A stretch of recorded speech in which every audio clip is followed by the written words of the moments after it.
ਇਹ ਤੇ ਸਾਰਿਆਂ ਨੂੰ ਹੀ ਪਤਾ ਹੈ ਕਿ ਸਾਲ ਦੇ ਵੱਖੋ-ਵੱਖ ਮਹੀਨਿਆਂ ਦੇ ਵੱਖੋ-ਵੱਖ ਦਿਨ ਹੁੰਦੇ ਨੇ। ਯਾਨੀ ਕਿਸੇ ਮਹੀਨੇ ਦੇ 28, ਕਿਸੇ ਮਹੀਨੇ ਦੇ 29, 30 ਤੇ 31 ਦਿਨ ਵੀ ਹੁੰਦੇ ਨੇ। ਪਰ ਅੱਜ ਅਸੀਂ ਤੁਹਾਨੂੰ ਬੜੀ ਡਿਫਰੈਂਟ ਗੱਲ ਦੱਸਣ ਜਾ ਰਹੇ ਹਾਂ। ਤੇ ਉਹ ਗੱਲ ਕੀ ਹੈ? ਜੇ ਤੁਹਾਡੇ ਮੋਬਾਈਲ ਫੋਨ ਦੇ ਅੰਦਰ ਆਪਸ਼ਨ ਹੈ ਤੇ ਫਿਰ ਤੁਸੀਂ ਆਪਣੇ ਮੋਬਾਈਲ ਫੋਨ ਦੇ ਕੈਲੰਡਰ ਨੂੰ ਬੈਕ ਕਰਕੇ ਵੇਖੋ ਤੁਹਾਨੂੰ ਕਿੰਨਾ ਬੈਕ ਜਾਣਾ ਪਵੇਗਾ। ਤੁਹਾਨੂੰ ਜਾਣਾ ਪਵੇਗਾ 1582 ਦੇ ਵਿੱਚ। ਤੇ ਜੇ ਤੁਹਾਡੇ ਮੋਬਾਈਲ ਦੇ ਉੱਤੇ ਆਪਸ਼ਨ ਨਹੀਂ ਤੇ ਫਿਰ ਤੁਸੀਂ ਸਾਡੀ ਇਹ ਰਿਸਰਚ ਜਿਹੜੀ ਹੈ ਉਹ ਇੰਟਰਨੈਟ ਰਾਹੀਂ ਵੀ ਵੇਖ ਸਕਦੇ ਹੋ। ਖੈਰ ਅਸੀਂ ਆਨੇ ਹੁਣ ਆਪਣੇ ਟੌਪਿਕ ਵੱਲ। ਜਦੋਂ ਤੁਸੀਂ ਆਪਣੇ ਮੋਬਾਈਲ ਦੇ ਫੋਨ ਕੈਲੰਡਰ ਦੇ ਵਿੱਚ 1582 ਦੇ ਅਕਤੂਬਰ ਦੇ ਮਹੀਨੇ ਦੇ ਵਿੱਚ ਜਾਂਦੇ ਹੋ ਤੇ ਤੁਹਾਨੂੰ ਇਹ ਵੇਖ ਕੇ ਹੈਰਾਨੀ ਹੋਵੇਗੀ ਕਿ ਇਸ ਮਹੀਨੇ ਦੇ ਅੰਦਰ 10 ਦਿਨ ਜਿਹੜੇ ਨੇ ਉਹ ਗਾਇਬ ਨੇ, ਉਹ ਮਿਸ ਨੇ। ਯਾਨੀ ਜੇ ਤੁਸੀਂ ਕੈਲੰਡਰ ਵੇਖੋ ਤੇ ਅਕਤੂਬਰ 1582 ਦੀ 4 ਤਰੀਕ ਤੋਂ ਬਾਅਦ ਅਸੂਲੀ ਤੌਰ ਦੇ ਉੱਤੇ ਤੇ 5 ਤਰੀਕ ਆਣੀ ਚਾਹੀਦੀ ਹੈ, ਪਰ 4 ਤਰੀਕ ਤੋਂ ਬਾਅਦ ਡਾਇਰੈਕਟ ਜਿਹੜੀ ਹੈ ਉਹ 15 ਤਰੀਕ ਤੁਹਾਨੂੰ ਨਜ਼ਰ ਆਵੇਗੀ।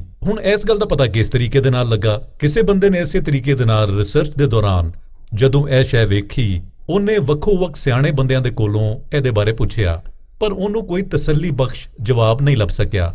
ਇਸ ਕਾਰਨ ਇਹਦੀ ਵਜ੍ਹਾ ਉਹਨੇ ਇੱਕ ਟਵਿੱਟਰ ਦੇ ਰਾਹੀਂ ਇੰਟਰਨੈਟ ਦੇ ਉੱਤੇ ਲੋਕਾਂ ਦੇ ਕੋਲੋਂ ਪੁੱਛੀ। ਹੁਣ ਇਸ ਗੱਲ ਦੇ ਜਵਾਬ ਦੇ ਵਿੱਚ ਅਮਰੀਕਾ ਦਾ ਇੱਕ ਐਸਟ੍ਰੋਨੋਮਰ ਸੀ ਨੀਲ ਡੀਗ੍ਰਾਸ ਟਾਇਸਨ। ਉਹਨੇ ਇਸ ਮਾਮਲੇ ਦੀ ਬੜੀ ਵੱਖਰੀ ਵਜ੍ਹਾ ਦੱਸੀ। ਹੁਣ ਨੀਲ ਡੀਗ੍ਰਾਸ ਟਾਇਸਨ ਕੀ ਆਖਦਾ ਹੈ? ਉਹ ਕਹਿੰਦਾ ਹੈ ਭਈ 1582 ਤੱਕ ਜੂਲੀਅਨ ਕੈਲੰਡਰ ਜਿਹੜਾ ਹੈ ਉਹਦੇ ਵਿੱਚ 4 ਸਾਲ ਬਾਅਦ ਇੱਕ ਲੇਪ ਡੇ ਜਿਹੜਾ ਹੈ ਉਹਦੇ ਕਾਰਨ ਜ਼ਮੀਨ ਦੇ ਮਦਾਰ ਦੇ ਵਿੱਚ 10 ਦਿਨ ਜਿਹੜੇ ਨੇ ਉਹ ਐਕਸਟਰਾ ਜਮ੍ਹਾਂ ਹੋ ਚੁੱਕੇ ਨੇ। ਹੁਣ ਜਿਹੜਾ ਪੋਪ ਗ੍ਰੈਗੋਰੀ ਹੈ ਉਹਨੇ ਅਕਤੂਬਰ 1852 ਦੇ ਵਿੱਚ ਇਹ ਜਿਹੜੇ ਇਜ਼ਾਫੀ ਦਿਨ ਜਮ੍ਹਾਂ ਹੋ ਚੁੱਕੇ ਸੀ, ਯਾਨੀ 4 ਸਾਲ ਤੋਂ ਬਾਅਦ ਇੱਕ ਲੇਪ ਡੇ ਜਿਹੜਾ ਸੀ ਉਹ ਕਾਊਂਟ ਨਹੀਂ ਸੀ ਕੀਤਾ ਗਿਆ। ਉਹਨਾਂ ਨੇ ਅਕਤੂਬਰ 1852 ਦੇ ਵਿੱਚ ਇਹ ਜਿਹੜੇ 10 ਵਾਧੂ ਦਿਨ ਸੀ ਉਹਨਾਂ ਨੂੰ ਮਨਸੂਖ ਕਰ ਦਿੱਤਾ ਤੇ ਇਹਦੇ ਨਾਲ ਹੀ ਆਪਣਾ ਇੱਕ ਨਵਾਂ ਤੇ ਇੱਕ ਐਕੂਰੇਟ ਕਿਸਮ ਦਾ ਕੈਲੰਡਰ ਜਿਹੜਾ ਹੈ ਜਿਹਨੂੰ ਅਸੀਂ ਗ੍ਰੈਗੋਰੀਅਨ ਕੈਲੰਡਰ ਆਖਦੇ ਹਾਂ ਉਹ ਸ਼ੁਰੂ ਕੀਤਾ। ਹੁਣ ਇਹੀ ਵਜ੍ਹਾ ਹੈ ਭਈ ਅਕਤੂਬਰ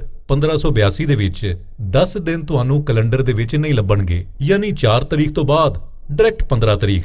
ਹੁਣ ਸਵਾਲ ਇਹ ਪੈਦਾ ਹੁੰਦਾ ਹੈ ਭਈ ਜੇ ਵਾਧੂ ਦਿਨ ਜਿਹੜੇ ਨੇ ਉਹ ਘਟਾਣੇ ਹੀ ਸੀ ਤੇ ਫਿਰ ਇਹਦੇ ਲਈ ਅਕਤੂਬਰ ਨੂੰ ਹੀ ਕਿਉਂ ਚੁਣਿਆ ਗਿਆ? ਹੁਣ ਇਹਦਾ ਬੜਾ ਸਿੰਪਲ ਜਿਹਾ ਜਵਾਬ ਹੈ, ਕਿਉਂ ਜੀ ਇਹ ਕ੍ਰਿਸਚੀਅਨ ਕੈਲੰਡਰ ਹੈ ਤੇ ਅਕਤੂਬਰ ਦੇ ਵਿੱਚ ਜਿਹੜੇ ਕ੍ਰਿਸਚੀਅਨਸ ਨੇ ਇਹਨਾਂ ਦਾ ਕੋਈ ਖਾਸ ਇਵੈਂਟ ਇਸ ਮਹੀਨੇ ਦੇ ਵਿੱਚ ਨਹੀਂ ਹੁੰਦਾ। ਉਹਨਾਂ ਇਸ ਕਰਕੇ ਸਪੈਸੀਫਿਕਲੀ ਇਸ ਮਹੀਨੇ ਨੂੰ ਚੁਣਿਆ। ਹੁਣ ਜੇ ਤੁਸੀਂ ਆਪ ਵੀ ਐਕਸਪੈਰੀਮੈਂਟ ਕਰਨਾ ਚਾਹੁੰਦੇ ਹੋ, ਤੁਸੀਂ ਆਪ ਵੀ ਇਹ ਸ਼ੈ ਵੇਖਣਾ ਚਾਹੁੰਦੇ ਹੋ ਤੇ ਤੁਹਾਨੂੰ ਆਪਣੇ ਮੋਬਾਈਲ ਨੂੰ ਬੈਕ ਕਰਕੇ ਵੇਖਣਾ ਪਵੇਗਾ, ਯਾਨੀ ਤੁਹਾਨੂੰ ਜਾਣਾ ਪਵੇਗਾ 1582 ਦੇ ਵਿੱਚ ਅਕਤੂਬਰ ਦੇ ਮਹੀਨੇ ਅੰਦਰ।